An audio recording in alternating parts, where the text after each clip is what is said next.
So Ananta, so with the whole idea of the body-mind being an illusion, and there's all, a lot of spiritual practices, a lot of spiritual paths talk about people having a soul. So the body-mind houses a soul, and then, and then when we drop the body-mind, the soul reincarnates. But I just wanted, so is that also just part of is that a concept that's also part of the dream? Yes. And did any of your gurus even talk about such a thing? They didn't really go into the soul. It's more of a Christian thing, the soul. Right. But there is reincarnation, you see. But I think reincarnation is a matter of energy that survives the body, and then another body is born and takes some of that in, some of that energy in, you see. So now it's okay, you use whatever concepts work for you, but the idea of a soul is still a separation from the whole. When there is no separation, it doesn't come up.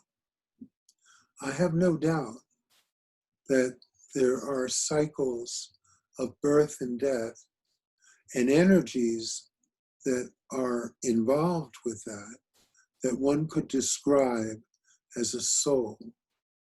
But the whole notion of separation from God is illusory. It's dreamlike. That's not anything that's actually true.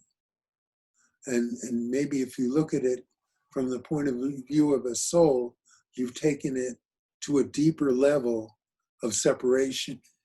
I mean, a more connected level of separation but it's still separation, you see. Right. So I wouldn't worry about it. If you're not who you think you are now, there's no way you're going to be who you will think you are in the future as a soul or something else, you see. But there is a process within the illusion of continuation, okay? So there's a lot of things going on here. There's birth, there's death, there's grace, there's concealment, and there's continuation, sustenance. So it just continues in its own way. Even beyond birth and death, there's a continuance. That's how you have history. That's how you know what happened, hundreds of years ago. There's a continuance, you see. But it's still just part of the dream. It's a very involved dream, goes well beyond anything a human mind could understand. But you can see it, but you can also see anything that comes and goes is temporary. It's part of the dream, because that silence is forever.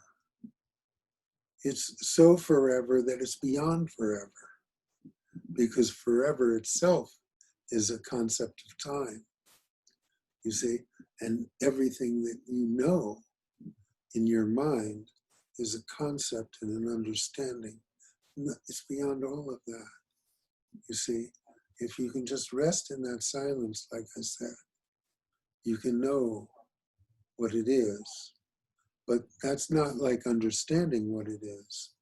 That's like knowing what it is, you see. So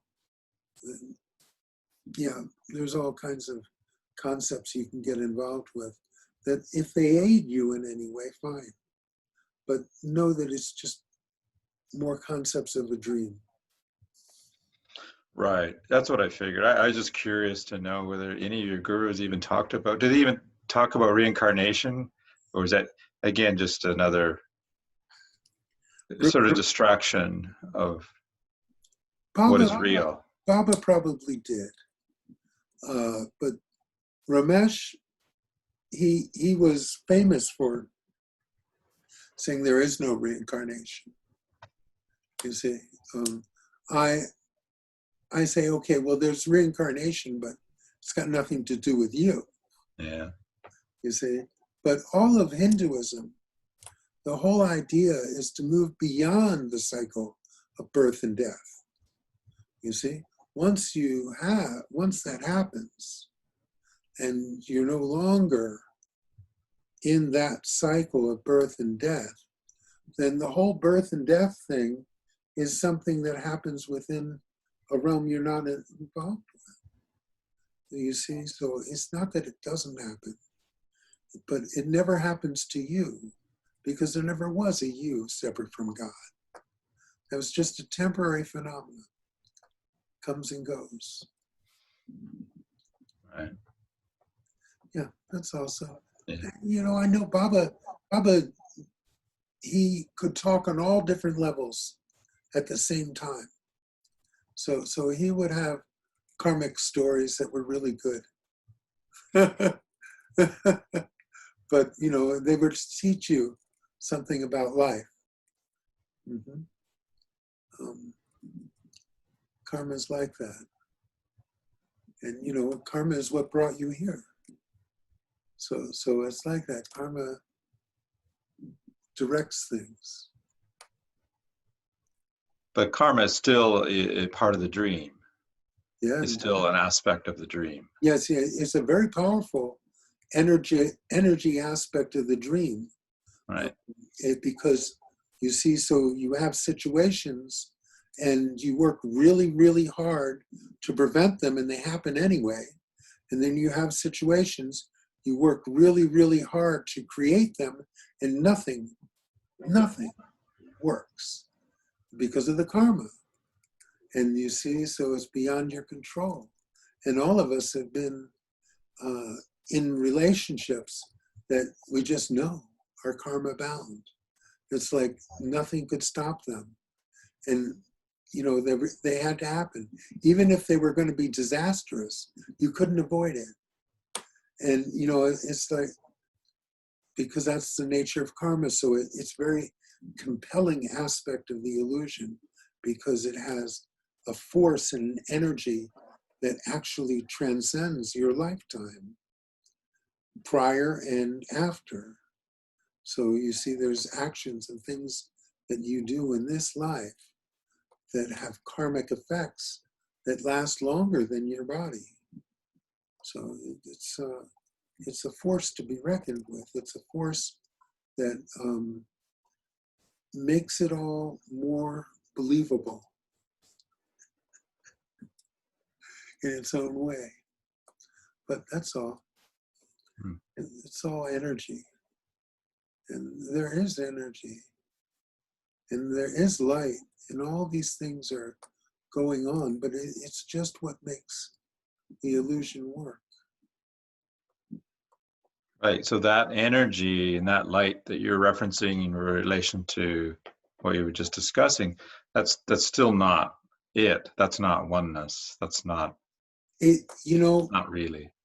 no, it's all because all of it is only exists within boundaries.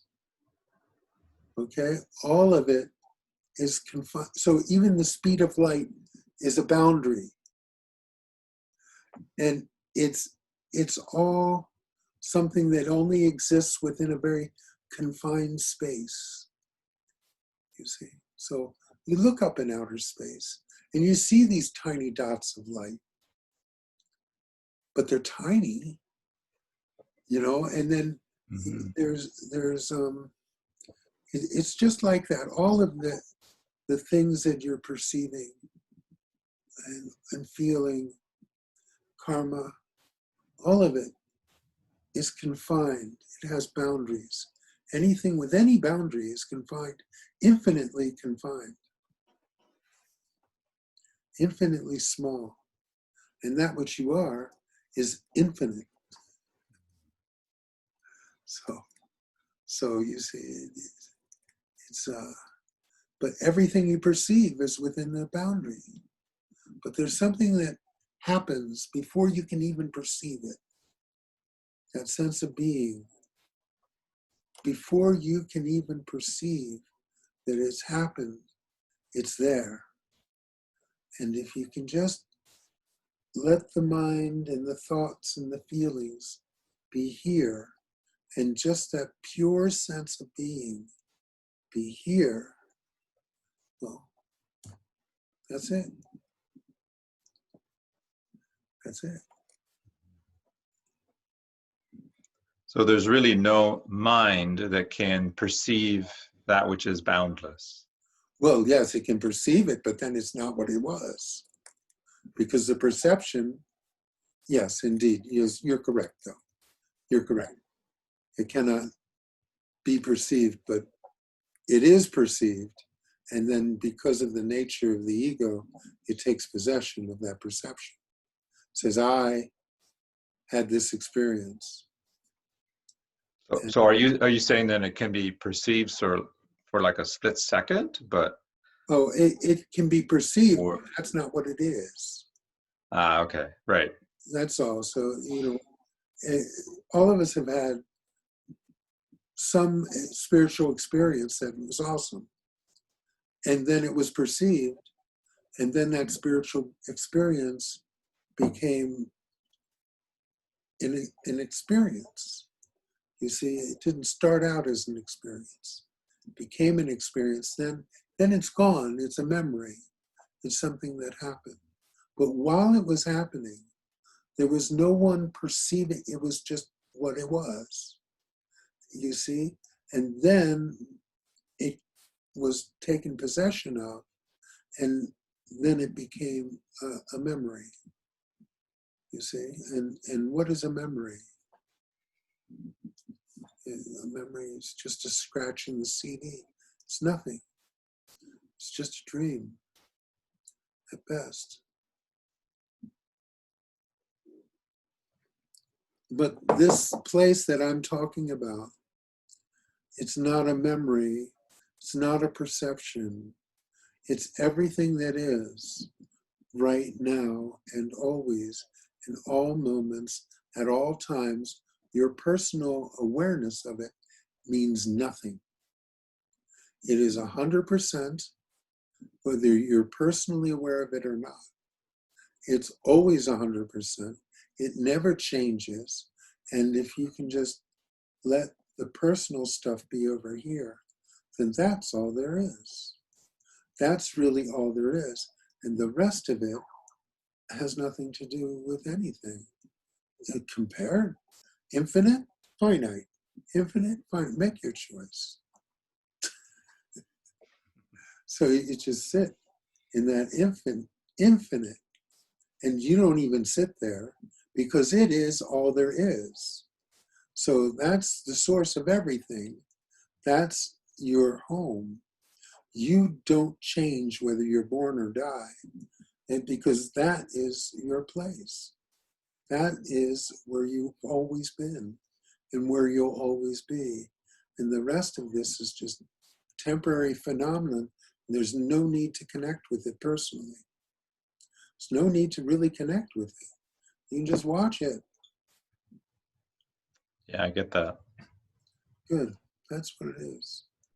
It's really so simple that you cannot do it.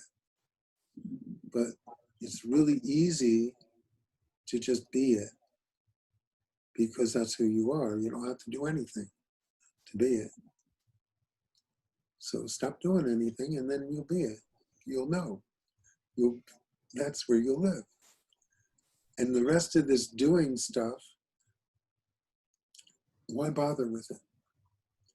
Everything will happen anyway.